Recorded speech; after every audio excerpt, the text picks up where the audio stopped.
noite, o chefe de Renato Rodrigues, senhoras e senhores, Ranieri Pimenta.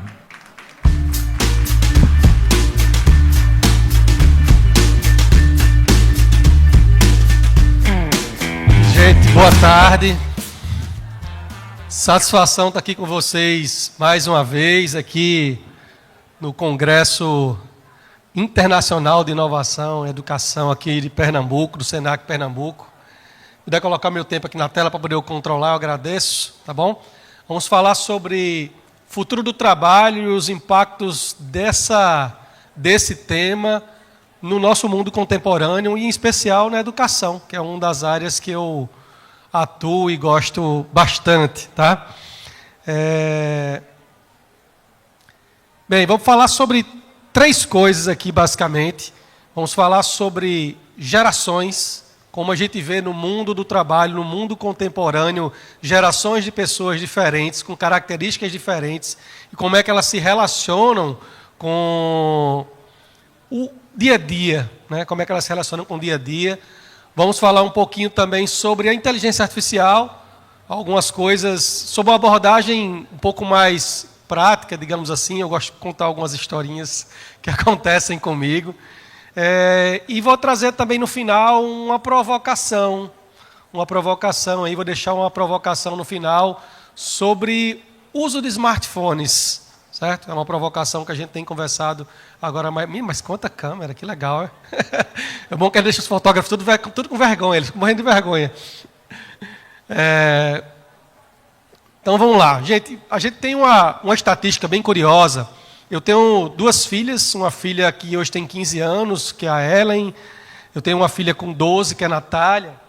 E as conversas com elas me movem para muita coisa mesmo. Há alguns anos atrás, eu escrevi esse artigo em que nossos filhos vão trabalhar. É uma conversa que eu tive com Ellen, que ela dizia assim: papai, quando eu crescer, eu vou ser ou professora ou administradora. Eu disse: menino, papai se acha, né? Fica, que máximo. Você ter uma filha que quer ser sua profissão e tudo, você fica feliz da vida, empolgado. Mas aí eu me deparei com uma estatística que é parecida com essa daí, que diz que até 2030 o mundo deve ter 78 milhões de novos postos de trabalho. E a estatística não era exatamente essa, mas ela era nesses termos, é porque eu atualizei, que fazia mais sentido trazer ela atualizada. E eu fiquei refletindo, poxa, mas o que é que ela vai ser quando crescer? Será que faz sentido dizer que ela vai ser administradora ou professora se eu sequer sei o que é que vai ter daqui para frente? Será que faz sentido, eu, enquanto fui professor universitário mais de 15 anos, voltei agora novamente para ser professor, agora oficialmente, da Faculdade Senac RN, olhar para a nossa filha e começar a refletir, poxa, não dá para necessariamente eu formar ela para o mundo do trabalho, para uma profissão específica, se eu sequer sei se essa profissão vai existir. Seria insano. Eu fiquei pensando no desafio que era para nós, professores, que estamos em sala de aula, formando esses alunos para profissões que sequer a gente sabe que vai existir. Né? Engenheiro de prompt. Alguém foi formado para isso há 10 anos atrás? Não, né? Não sabia que ia rolar. E nessa conversa que eu tive com ela, e na verdade eu tive uma outra conversa também com minha filha mais nova, Natália, e foi uma conversa bem curiosa, Rasvan, porque Natália estava sendo alfabetizada, e ela trabalhava numa escola com a metodologia construtivista, e aí, para poder fazer o cálculo de matemática, não era somar 2 e 2 e dava 4, né? Não podia decorar a tabuada, para poder ensinar como fazia como juntava as palavras para aprender a ler, não podia fazer CAK, SAZA, não podia. E eu não sei fazer diferente disso, porque eu fui ensinado desse jeito. Mas era frustrante um professor universitário, dando aula para não sei quantos alunos, vai indo palestra e não consegue ensinar a filha a ler. Né? Frustrante, desafiador. E eu disse, a única forma da gente entender o que é que a gente pode fazer de melhor e de diferente é entender que conhecimento tem prazo de validade e que a gente tem sempre algo novo a aprender. Então vamos estudar. E aí eu fui estudar, e nesses estudos eu comecei a me deparar com esse tema do futuro do trabalho, com o futuro da educação, e coincidiu com a minha chegada ao Senac. Eu trabalhava num grupo de universidades internacional, rodava aí um bocado de lugar no Brasil e no mundo. E aí fui estudar sobre o futuro do trabalho e os desafios que nós do Senac temos de formar para o mundo do trabalho. E todo ano eu faço, todo ano eu atualizo essa palestra sobre o futuro do trabalho. Né? Se vocês quiserem saber o que é que eu conversei com minha filha, procurem, dá uma procurada no artigo. Vai estar aí no final da palestra, tem os QR Codes e vocês conseguem baixar para visualizar. Mas a minha conversa com ela rodou em torno de uma coisa. Não posso ensinar você a ser um profissional de uma profissão específica. Mas papai pode lhe ensinar a ser uma pessoa adaptável. Porque se você for uma pessoa adaptável, você vai ser o que você quiser. Né? Ou seja, faz muito mais sentido falar em competências do que falar necessariamente em profissões. Foi isso que eu aprendi com ela, através dela, nesses estudos, e que eu falo um pouquinho nesse artigo. Tá? E aí a gente olha para o mundo do trabalho e começa a ver algumas coisas que são bem curiosas. Né?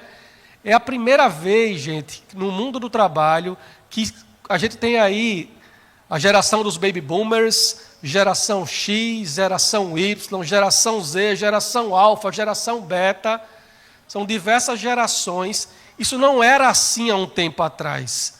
Né? Há um tempo atrás, era no meu tempo e atualmente. Só tinha isso, né? No meu tempo era desse jeito, agora é diferente. Só que esse no meu tempo mudou muito, porque os meus tempos foram sendo diferentes. Você passou a ter alguns saltos de gerações, que nesses saltos de gerações as pessoas começaram a ter características muito diferentes. E a gente precisava entender essas diferenças. Sabe por quê? Porque a gente enxerga o mundo como a gente é, e não necessariamente como ele é. Então, é comum a gente medir o mundo pelas nossas regras, pelas nossas métricas. Então, se eu não entender as diferenças entre as gerações, eu não consigo ser um bom pai, eu não consigo ser um bom marido, eu não consigo ser um bom professor, um bom líder. Porque eu não consigo ter empatia suficiente para entender o que aquela pessoa está querendo.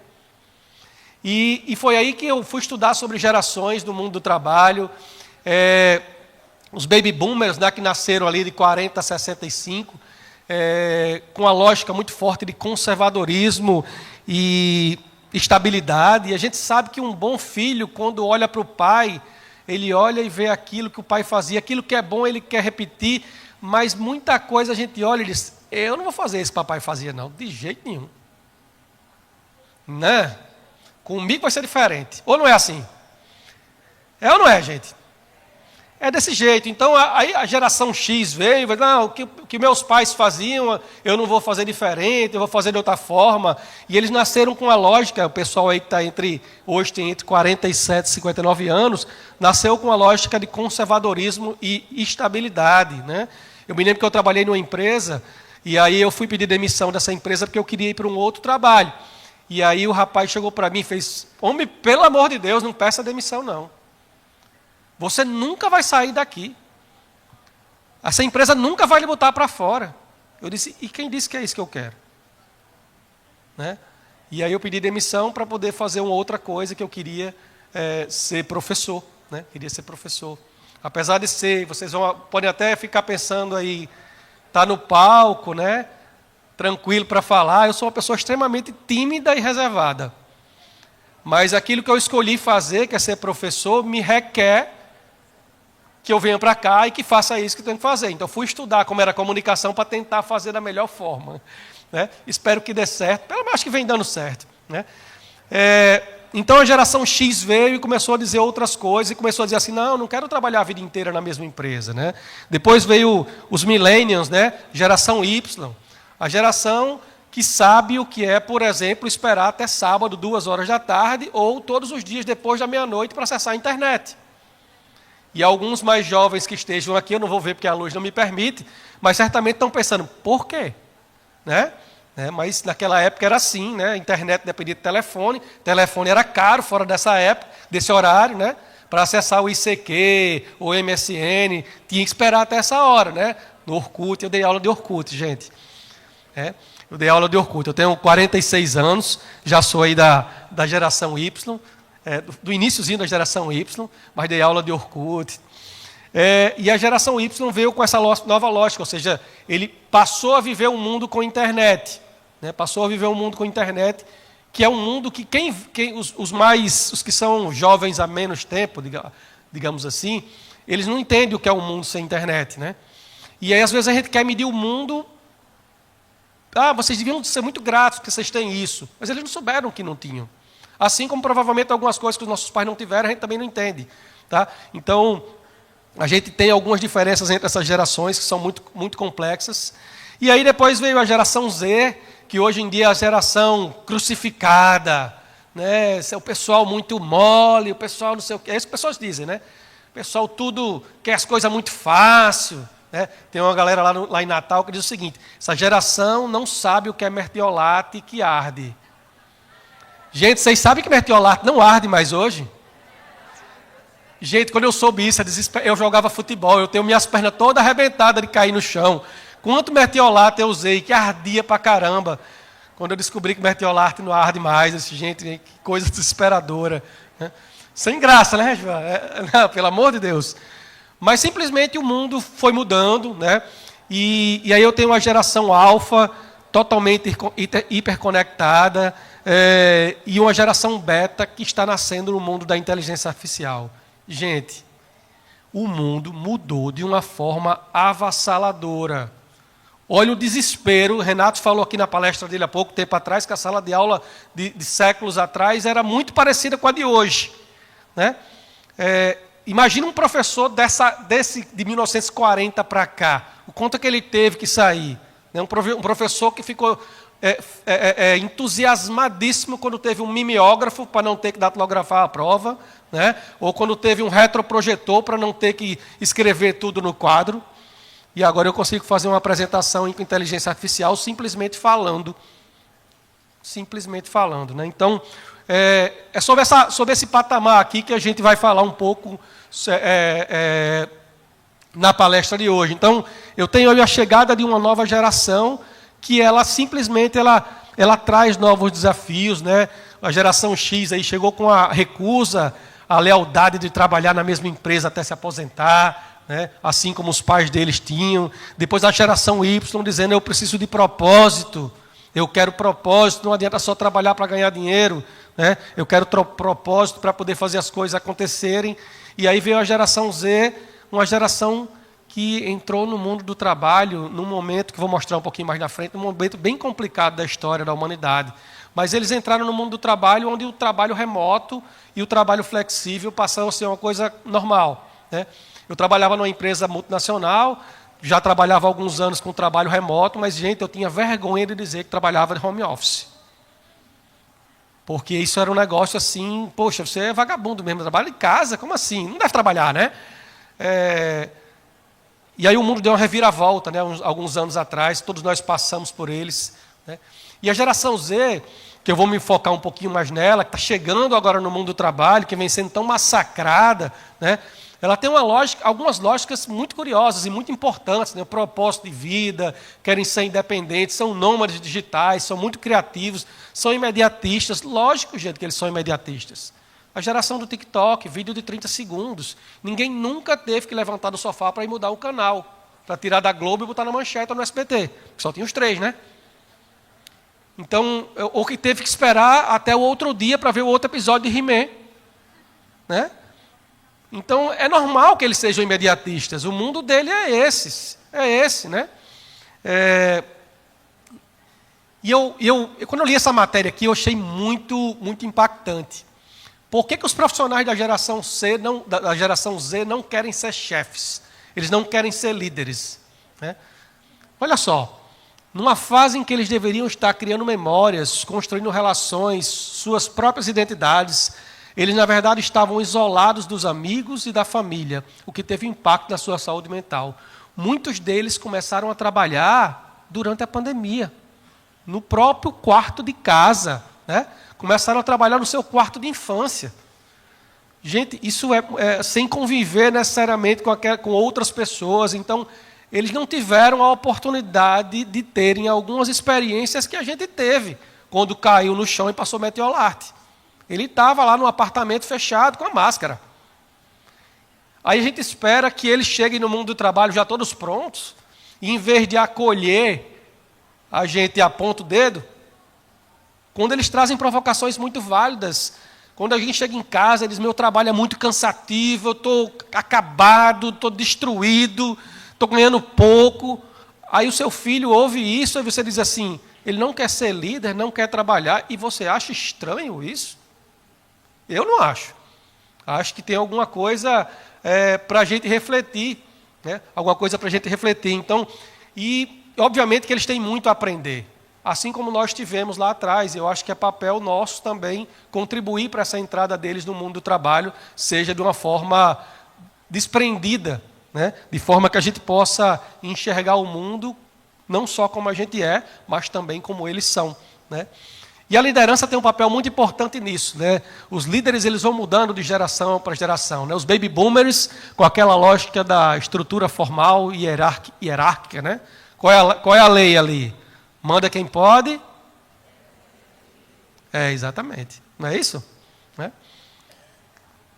A gente fala coisas hoje em dia que isso aqui demorou para entender, mas uma hora cai a ficha, né? Aí o jovem olha e fala, hã? Cai a ficha?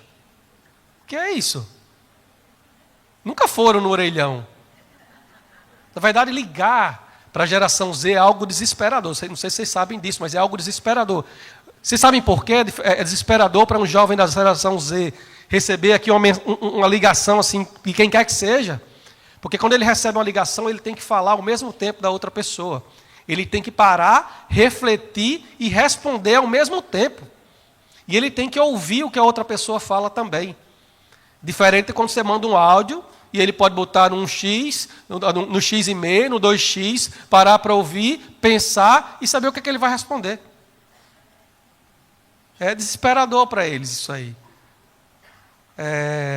Estou trazendo um pouco de empatia, porque eu acho que é importante.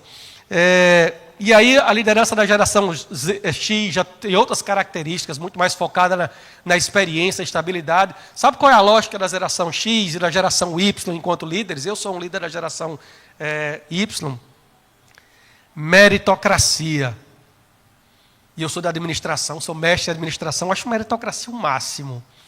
Mas a meritocracia ela precisa partir de uma base comum. Né? Eu sou meritocrático, eu tenho lá um elefante, um macaco e um peixe. Subir numa árvore. Quem subir primeiro ganha, mérito seu. Quem vai subir primeiro? Né? Se tem características completamente diferentes, o trabalho é completamente diferente. Né? Viver num país diverso como é o nosso, a gente que vive no Nordeste, né? com tantos programas de auxílio governamentais necessários. É difícil.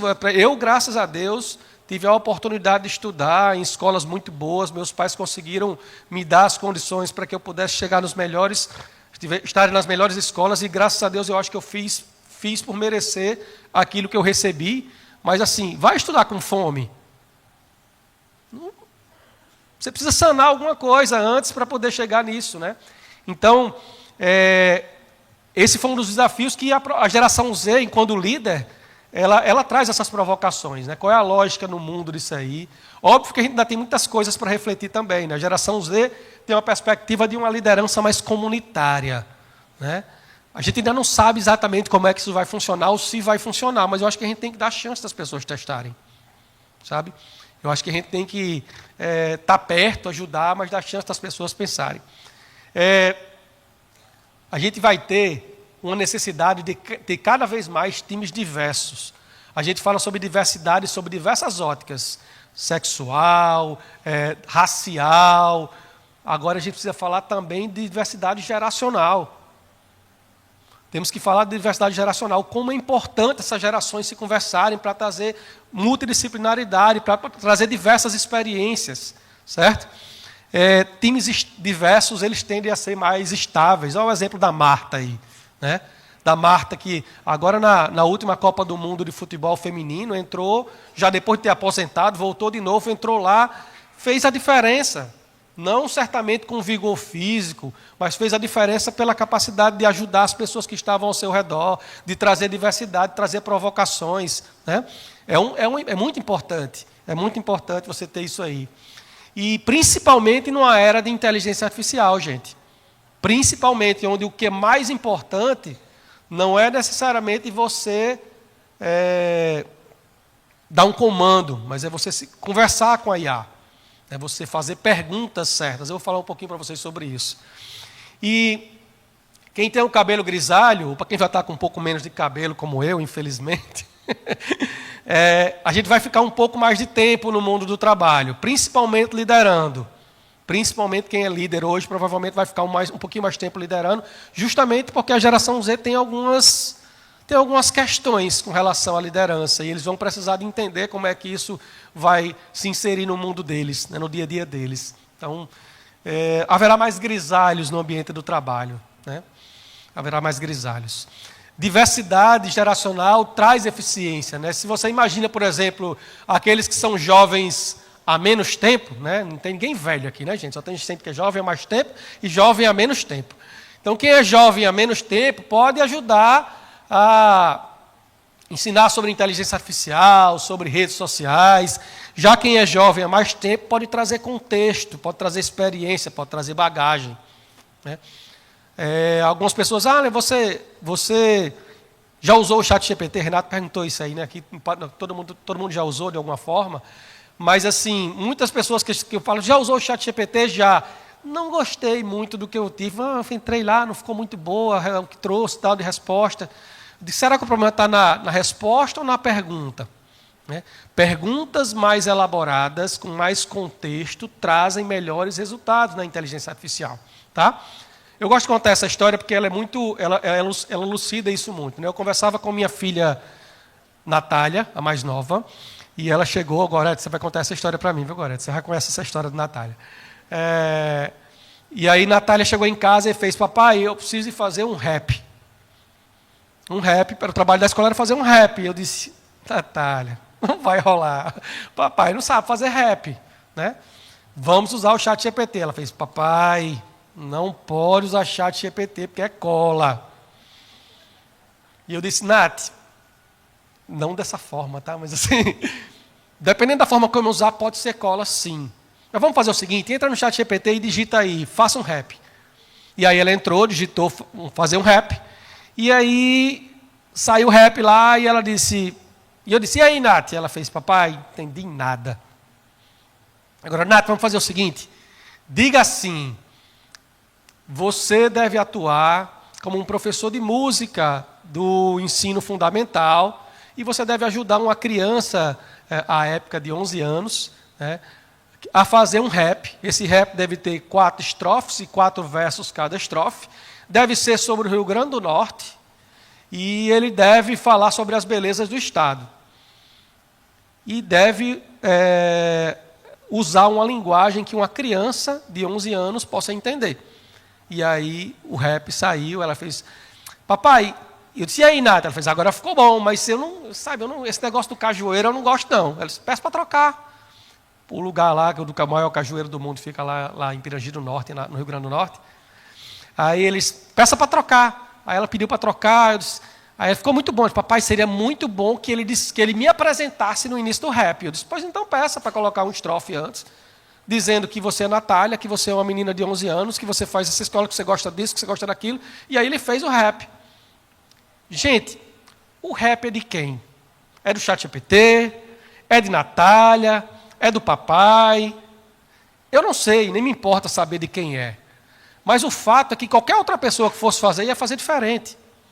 Usando uma ferramenta diferente e trazer características diferentes. Gente, eu vou sair daqui, eu poderia sair daqui agora de volta com meu amigo Renato para Natal. Daqui a 4, 5 horas eu estaria no máximo, dependendo de como tivesse a saída de Recife, né? Poderia chegar lá de carro, né? Aí se eu for de carro daqui para Natal e eu chegar lá, fui eu que não fui de carro porque não fui eu que fui porque eu fui de carro. Não, se você não quiser usar uma ferramenta, vá de pés. Né? Vá de pé, não use o carro não. A inteligência artificial é uma ferramenta, como qualquer outra, e usada diferentemente, por pessoas diferentes, trará resultados diferentes. O que não tira, por exemplo, se o carro bater quando eu for, a responsabilidade é minha também, da mesma forma como a IA. Aquilo que você produz utilizando inteligência artificial é sua responsabilidade. O que está lá é sua responsabilidade. Então, temos aí alguns desafios nesse mundo. Hoje você tem, gente, aproximadamente metade das atividades que são feitas hoje são feitas por trabalhadores humanos. E isso vai mudar para aproximadamente 1/3. Ou seja, você vai diminuir de metade das tarefas sendo feitas somente por humanos para aproximadamente 1/3. Isso é uma mudança muito significativa. E onde é que a gente cresce? Na combinação entre humanos e tecnologia. Ou seja, as ferramentas de inteligência artificial, elas estão aí para nos potencializar. Quem quiser ser medíocre, continuará sendo medíocre. Digite no chat GPT e vai vir uma resposta. Copie, cole e no final vai vir como, Renato? Posso ler, posso melhorar esse texto aqui. Quer ser medíocre, seja. As pessoas também podiam ser medíocres antes, elas podiam copiar de qualquer outro lugar e simplesmente colar. A mediocridade não está nas ferramentas, está nas pessoas, da forma como a gente usa elas. Então, usar ou não a ferramenta de inteligência artificial é depender de como você faz isso aí. A gente ainda tem vergonha de dizer hoje, né? Eu usei o chat GPT, usei. Não diz não, meu chefe está ali. Né? Use e use bem. Você vai ser certamente muito mais competente do que outra pessoa que não usa. Ou pelo menos mais rápido, mais eficiente. Ou pelo menos tem um potencial para isso. Né? As pessoas me perguntam, mas eu vou perder para um emprego para uma IA. Gente, pode ser até que perca. Não vamos ser infantil ou achar que não vai. Pode ser que perca. Mas é muito mais provável você perder seu emprego para um outro ser humano que usa bem a inteligência artificial. Muito mais provável. Tá bom? Lá no Senac, no Rio Grande do Norte, por exemplo, a gente fez um processo de automação. A gente tinha um trabalho que a gente fazia, eram 16 colaboradores fazendo vouchers de desconto lá. A gente criava 2.000 vouchers, passava uma semana para poder fazer isso. Hoje a gente faz 4.000 vouchers, o dobro em 7 horas. Aqueles 16 colaboradores, eles não foram demitidos, não. Eles estão fazendo outras coisas. Então é importante que a gente entenda como é que as ferramentas e as tecnologias vão poder nos ajudar a sermos melhores. Né? Obviamente que algumas funções vão sendo substituídas por tecnologia, novas habilidades serão sim requeridas. Aqui um mapa muito bacana do Fórum Econômico Mundial. Todos os anos eles publicam esse mapa com as competências mais buscadas. E eu já faço essa palestra com esse mapa desde 2018. E eu posso dizer para vocês que tem uma coisa que eu percebi ao longo desse tempo aí. A gente tem ciclicamente as coisas vão mudando. É mais necessário soft skills, depois é mais necessário hard skills, depois as soft skills elas voltam a ser mais necessárias. Então, atualmente as soft skills elas continuam bastante em foco, né? Pensamento analítico, muito importante, mas você vai ver o que tem para frente, inteligência artificial e Big Data são as tecnologias, são as competências que estão mais buscadas. Né? Então a gente tem que estar atento a esse processo aí. Né? Eu falo sobre IA, a primeira vez que eu falei para IA generativa, né? Chat GPT, 2022, gente, já faz 3 anos. Já fazem 3 anos. Né? É um mundo de tempo, ainda tem gente que ainda está, eu vou ver como é que vai funcionar isso aí. Vou ver como é que vai funcionar, eu tenho que depois parar para aprender. Né? É possível, de fato, usar a inteligência artificial para diversas aplicações. Eu vou mostrar algumas que eu uso para muita coisa, muita coisa mesmo. Mas antes de falar sobre os benefícios da IA, eu vou falar sobre algumas responsabilidades. Gente, a IA ela trouxe algumas responsabilidades que a gente precisa entender e conhecer. Não sei se vocês sabem, mas a cada 100 palavras geradas pelo chat GPT, a gente gasta uma garrafinha de água mineral daquelas de 500 ml. A cada 100 palavras que são produzidas usando o chat GPT, é necessário meio litro de água para refrigerar os servidores que geram essa inteligência artificial. Então, ela tem um custo. Né? Para refrigerar os computadores que aquecem muito, precisa de meio litro de água para cada 100 palavras. Então, de fato, isso tem um custo. Outro ponto importante, se você entrar no ChatGPT ou na Sora AI lá do ChatGPT e dizer assim, faça uma mulher bonita, sairá uma mulher magra e loira. Não tenha dúvida. Não tenha dúvida porque a inteligência artificial ela traz os conceitos e preconceitos da sociedade. O ChatGPT ele foi construído através de conteúdos que foram carregados. Vamos supor que seria possível você fazer o download de tudo que tem na internet. O cara baixa tudo, baixa os livros, sobe num computador e diz assim, aprenda com isso. Aprenda com as fotos, aprenda com os vídeos, aprenda com tudo, aprenda com aquela palestra que você viu no YouTube, aprenda. E agora você vai replicar com base em estatística. Porque o ChatGPT, gente, não tem compromisso com a verdade. Nenhum. Tem compromisso com a estatística. O que é que ele faz? Se eu chego para você e digo assim, boa tarde, gente. Provavelmente vocês vão responder como? Boa tarde, né? Poderia ser outra coisa. Podia ter usado, mas ele viu tantas interações das pessoas respondendo desse jeito, que quando você coloca boa tarde, ele responde boa tarde. Porque ele fez um cálculo que as pessoas normalmente fazem isso. Só que se ele faz não só com 2 palavras, né? Ele faz aí com milhões de palavras ao mesmo tempo e com um conteúdo e uma base absurda. Então, se você diz, faça uma mulher bonita, e você estiver no Brasil, ele vai desenhar uma mulher loira e magra, porque ele traz os conceitos e preconceitos da sociedade. Já se você disser, por exemplo, faça uma mulher bonita com base no modelo da campanha da Dove, provavelmente vai sair uma mulher com base no que eles chamam de beleza real, né? Que a campanha da Dove não mostra isso, né? As mulheres como elas de fato são. Então, toda inteligência artificial ela carrega um viés. E a gente precisa entender que esses viés estão lá na hora de receber as informações que são produzidas por ela, né? E aí, o que a gente precisa fazer, gente? Eu gosto muito desse slide, que é uma dança entre um ser humano e uma inteligência artificial, né? Não adianta competir, a gente precisa cooperar. Né? Os seres humanos eles são melhores em algumas coisas e as inteligências artificiais são melhores em outras coisas. Entender o que é que a gente é melhor do que eles e se aproveitar disso. Fazer uso disso aí para que nós possamos ser pessoas melhores. Né? Nós possamos ser pessoas melhores.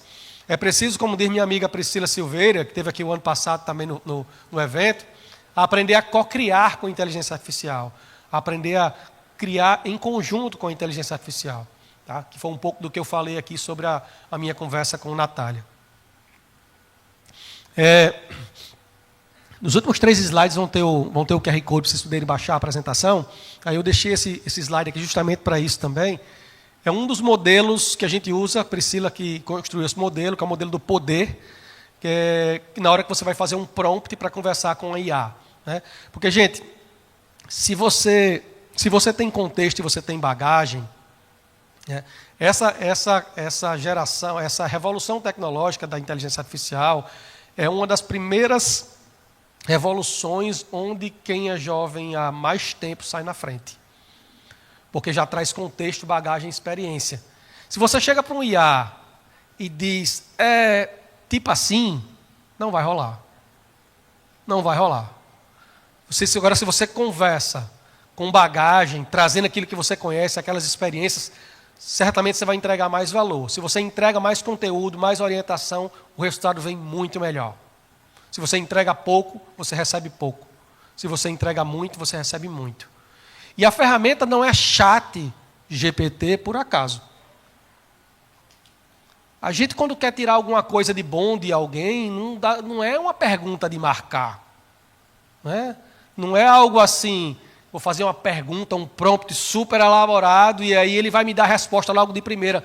Não, gente, tem que conversar. É chat por isso. Você começa, você pode montar um prompt muito bom, aí ele vai dar uma resposta, e aí você pede para ajustar, e aí você vai conversando, melhore aquilo, tire aquilo, bote isso, avalie com base nesse modelo, e se eu fizer diferente aqui, e o que é que você faria diferente do que você fez até agora? Que perguntas você me faria para poder fazer um prompt melhor para você? Usa a sua bagagem, sua experiência para poder entregar algo melhor, para você conseguir algo melhor para você também. Né? Então, Esse modelo de prompt é um bom para você começar a conversa, mas nunca esqueçam de que é uma conversa. Você precisa conversar para ter uma boa resposta. E pode ser uma conversa mesmo. Você pode pegar o seu celular e falar. Não precisa só digitar não, tá, gente? Inclusive, eu acredito, aí é uma percepção aí, mas anotem aí. Estão gravando, né? Quando eu estiver nesse fórum daqui uns 5 anos atrás, daqui mais ou menos uns 5 anos, vamos chamar de novo, a gente pode ver se isso começou a acontecer. Digitar vai ser uma coisa que vai ser cada vez menos comum. Digitação é uma coisa que vai ser cada vez menos comum.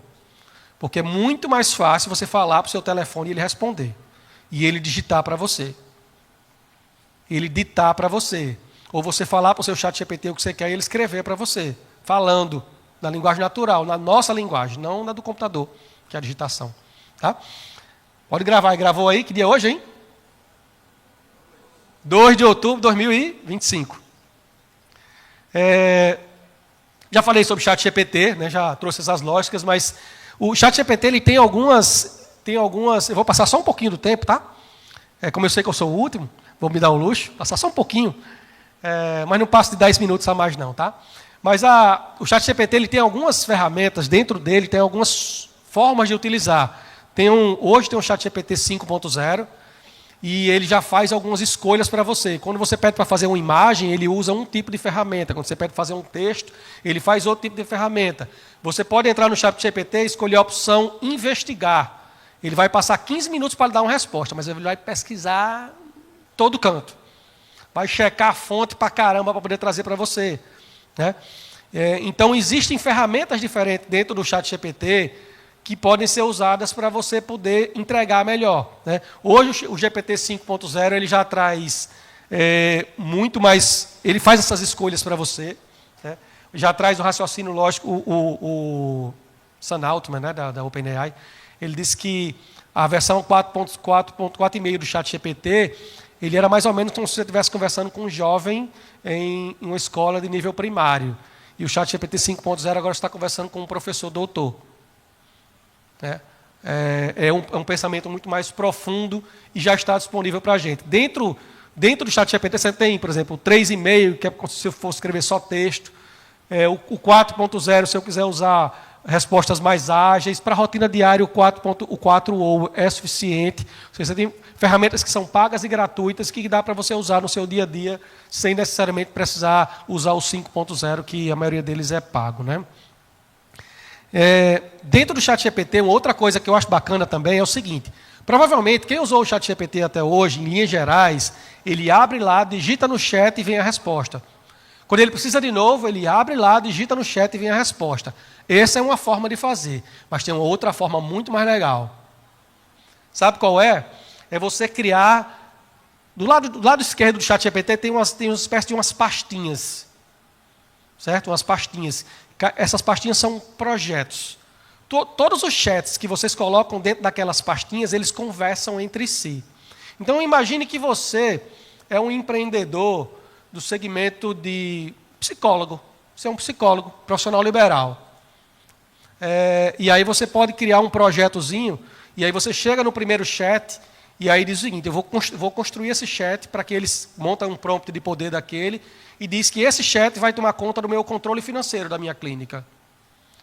Aí você cria um outro chat e diz assim, esse vai tomar conta do marketing da minha clínica. Aí o terceiro chat, esse vai tomar conta do meu agendamento.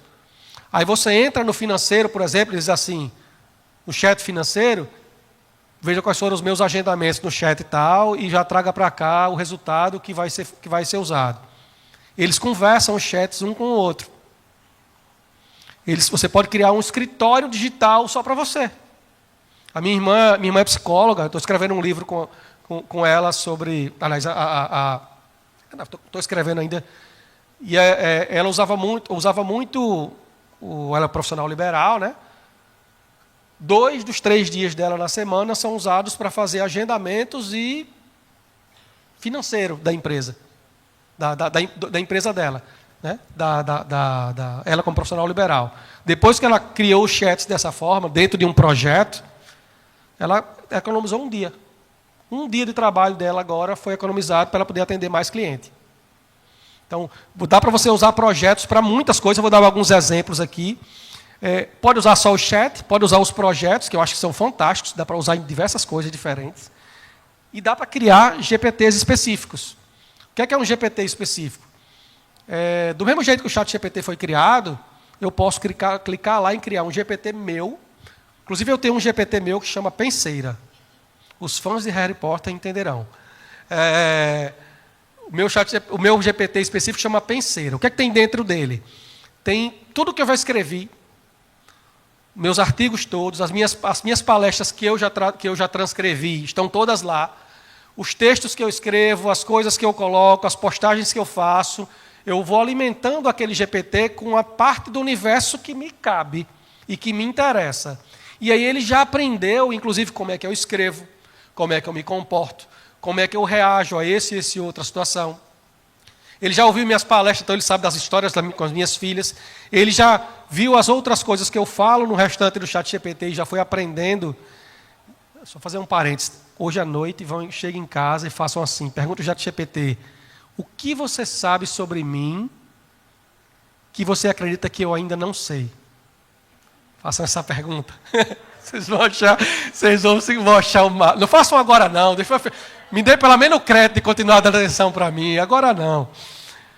Tá? Pergunta ao ChatGPT: o que é que você sabe sobre mim que você acredita que eu ainda não sei? Depois vocês vão ver o que é a resposta. Vão lá na minha rede social dizer o que é que foi de resposta. Então, ele aprende tudo que eu criei, e aí tudo que eu preciso, ele é quase um alter ego.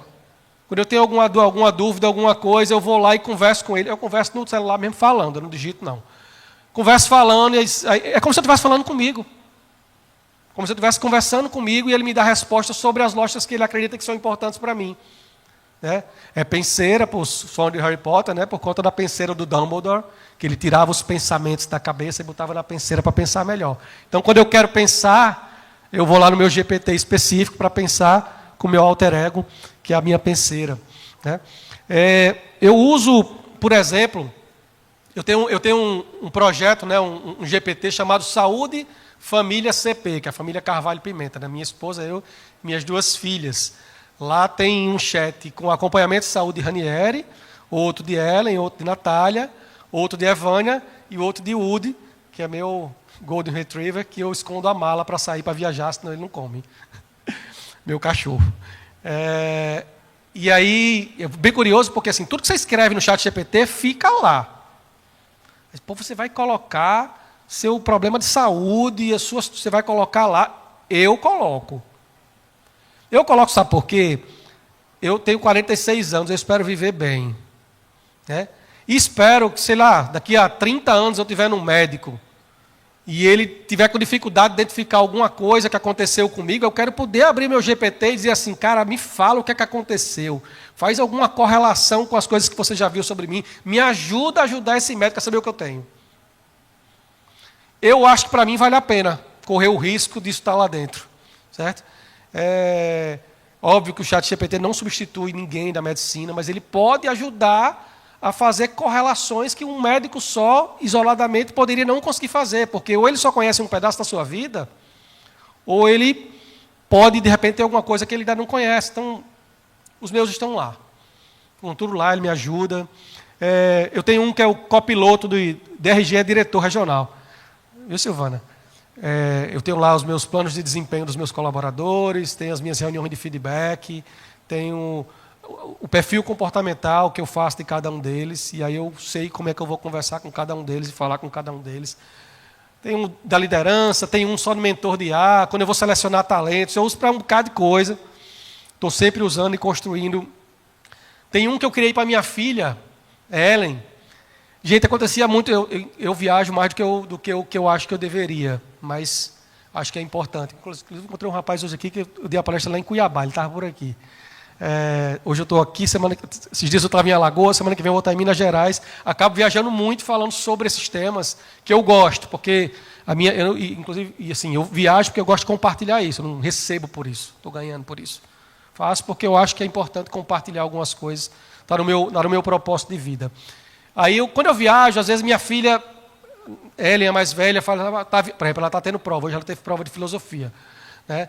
E às vezes ela tem alguma dificuldade de fazer alguma prova, alguma coisa, ela está um pouco mais nervosa, não consegue falar comigo por algum motivo ou outro. E aí eu criei um GPT só para ela, que é esse aqui, ó, é ela em foco. Sou uma mentora digital afetuosa, segura, inteligente para adolescentes, oferecendo apoio emocional, educacional e em saúde, de forma leve e reflexiva, adaptada ao perfil único de Ellen, uma jovem sensível, analítica e em construção do seu caráter. Eu passei meio dia construindo esse GPT para ela, sim, só conversando com o GPT para poder ele ficar do jeito. Sou eu? Não, não sou eu.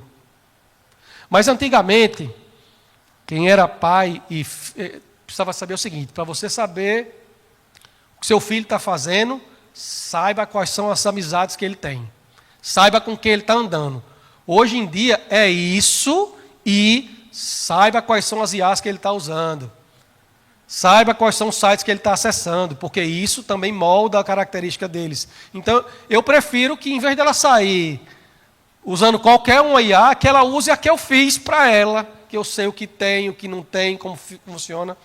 Ajuda ela em um bocado de coisa, e me ajuda também, né?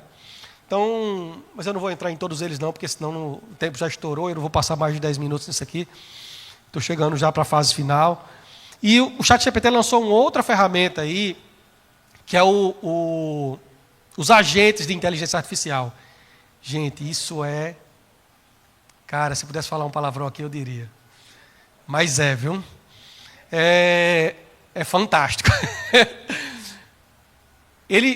Os agentes de inteligência artificial, você pede para eles fazerem algo, e eles abrem um computador lá, e eles vão fazer. Você pedir para comprar uma passagem aérea, disser quais são as características, ele vai entrar e vai comprar. Por exemplo, eu fiz um livro agora, terminei um livro com minha esposa, Inteligência Artificial na Arquitetura. E aí, quando terminou, eu queria vou fazer um site, Renato. Eu estava aqui em Recife quando eu criei. Foi numa viagem que eu vinha, parei em Recife. Aí eu peguei o agente lá e disse: olha, eu quero que você crie um site no meu WordExpress, tal, desse jeito. Ele criou o site todo. Do zero. Todo. Né? Ou seja, certamente quem faz só isso, ou aprende a usar isso aí como ferramenta, ou vai ficar para trás. Né? Mas os agentes, eles trabalham sem você estar lá na hora do computador. Eu posso ter botado ele para trabalhar e ele trabalha, quando terminar ele avisa. Eu posso colocar um agente de marketing na minha empresa, um agente de finanças, um agente de RH, um professor. Eu posso criar lá, em vez de criar um slide para toda a sala, eu posso, a partir das notas que eu tenho dos meus alunos, criar um slide diferente ou um conteúdo diferente com base nas notas de cada um deles. Gente, isso não era possível, hoje é. Hoje é. Né? Então, isso vai tomar lugar, infelizmente, de muitos assistentes. Quem tem cargo de assistente hoje vai ter muita dificuldade de se trabalhar só como assistente. Certo? Mas os agentes, eles vieram para ficar. Vieram para ficar. A gente tem aí os agentes como sendo um elemento de interação com o mundo muito eficiente, né?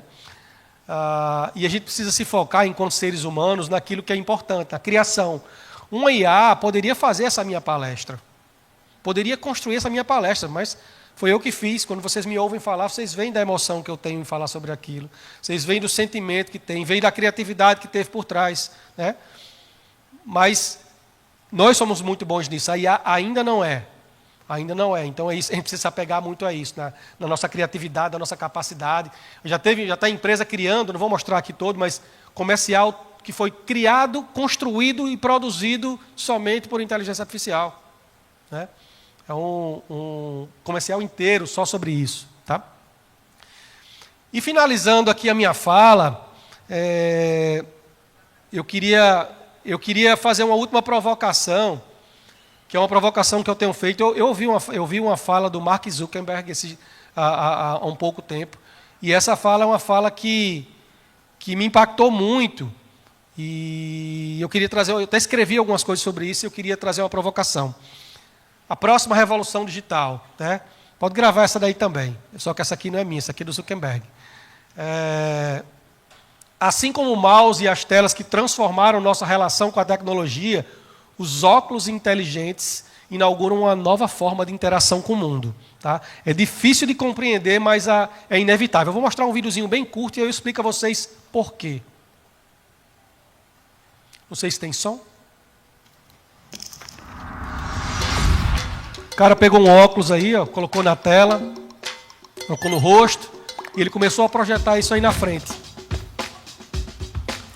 Cafezinho, ó, tem uma reunião de emergência aí. Chegou na reunião, percebeu as pessoas conversando, estão com um problema, o óculos já... Como é que eu posso trazer flexibilidade para a área de robótica? Aí o óculos percebeu isso aí, usando inteligência artificial, já trouxe algumas sugestões, jogou no ouvido do cara aqui, e ele já aprontou lá, aprendeu a usar o equipamento, na verdade aprendeu não, mudou, mas sem saber como fazia.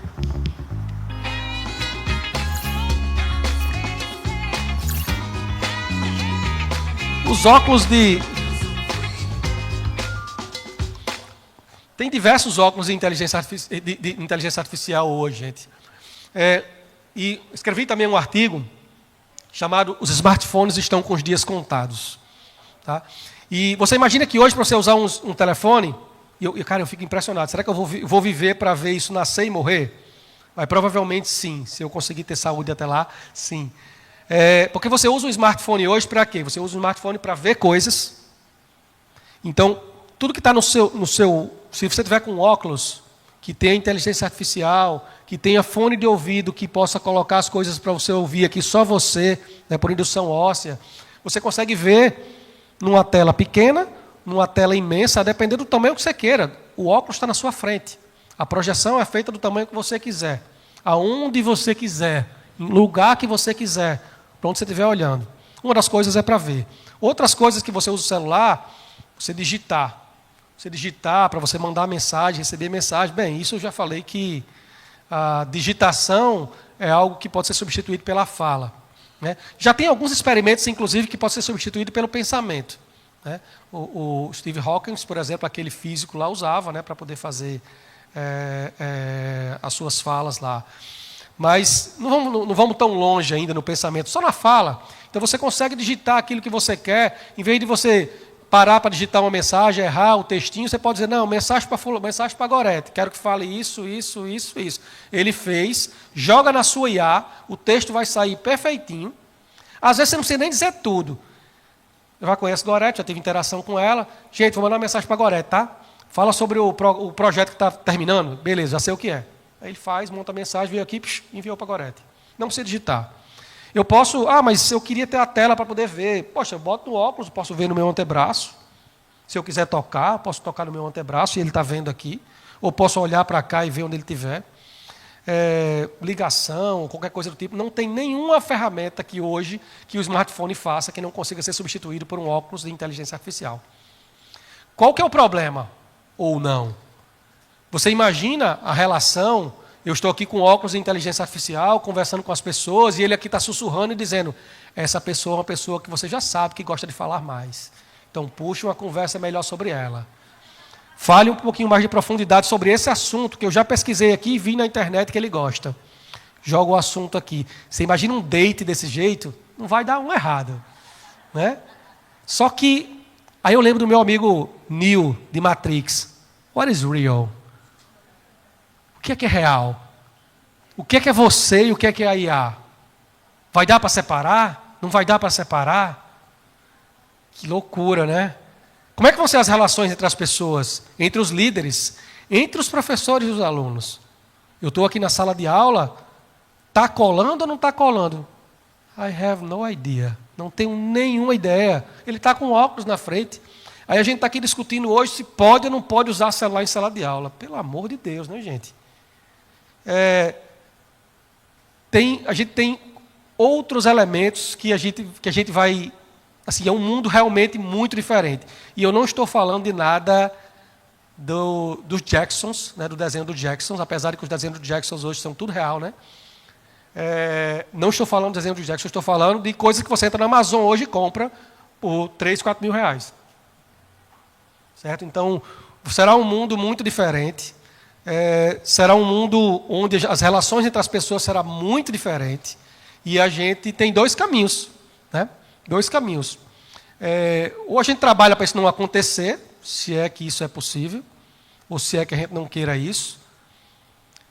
Na verdade, tem três. Tem um outro. A gente pode trabalhar para entender como é que isso vai funcionar e estar na frente, ou a gente pode sentar e chorar. Né? Mas que isso muito provavelmente vai acontecer, vai. Isso vai acontecer, vai. Então, os óculos de inteligência artificial, eles trazem uma provocação muito significativa. Será que a tecnologia vai se encaixar no nosso corpo e na nossa rotina? Os óculos são verdadeiros assistentes cognitivos. Caramba, o cara está lá dando aula, o aluno sabe tudo. Ele vai pensar, poxa, por que eu preciso estudar se o óculos me diz tudo? Por quê? Tem que ter alguma outra motivação. Então, a gente vai ter um grande desafio enquanto professor, enquanto educador, enquanto instituição de ensino. Porque a gente sabe que a educação não é só o resultado dela, não é só o conhecimento que você traz. O processo de aprendizagem muda você enquanto pessoa. Ou não é isso? Então, será que a gente está preparado para esse mundo com a tecnologia ao seu redor e não apenas na palma da sua mão? Então, essa é uma provocação final que eu faço para vocês. Vou deixar aqui algumas dicas para o futuro. A primeira delas, essa daqui. É uma palavra bonita, né? Lifelong learning. É o aprendizado ao longo da vida. Gente, estejam sempre aprendendo. Estejam sempre estudando, porque tudo que eu estou falando aqui pode perder a validade amanhã. Amanhã. Né? Então, estude sempre, esteja atento às mudanças, se atualize. Né? Tem algumas séries aqui que eu acho, nos últimos 3 slides tem um QR Code da palestra, tá?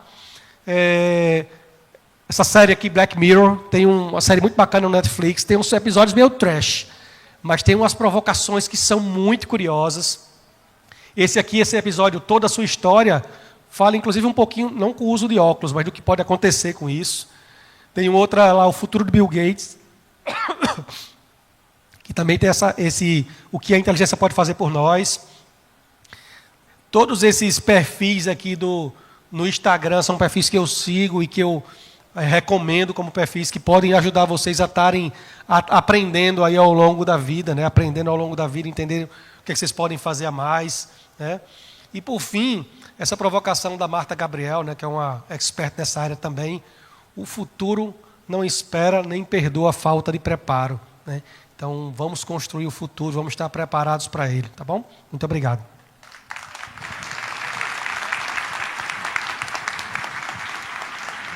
Muito mais palmas, por favor, Ranieri Pimenta. Obrigado, Ranieri, por compartilhar tantas informações. A gente fica assim, em êxtase com tanta informação, e é muito importante que a gente consiga decantar um pouco dessas informações. E é justamente por isso que nossos espaços estão aqui. A gente vai, com a palestra do Ranieri, vai pedir para vocês fazerem já a avaliação dessa última atividade. Veja, a última atividade é aqui, neste auditório hoje. As atividades acontecem e continuam acontecendo ainda na área externa. E aí, muito do que Ranieri falou, a gente pode experimentar também. Claro que em alguns níveis, não tanto tão profundo quanto ele comentou aqui, mas em alguns níveis nos nossos espaços de convivência, nas nossas salas de aprendizado. Vocês podem ficar à vontade. A gente vai pedir mais uma vez. Eu vou uma última vez pedir aqui que o pessoal coloque o QR Code do WhatsApp do Senac, onde a gente tem os cursos e eventos. Pronto, esse aí. O grupo do WhatsApp exclusivo para os cursos, eventos, palestras, participações em várias atividades do Senac, nesse WhatsApp.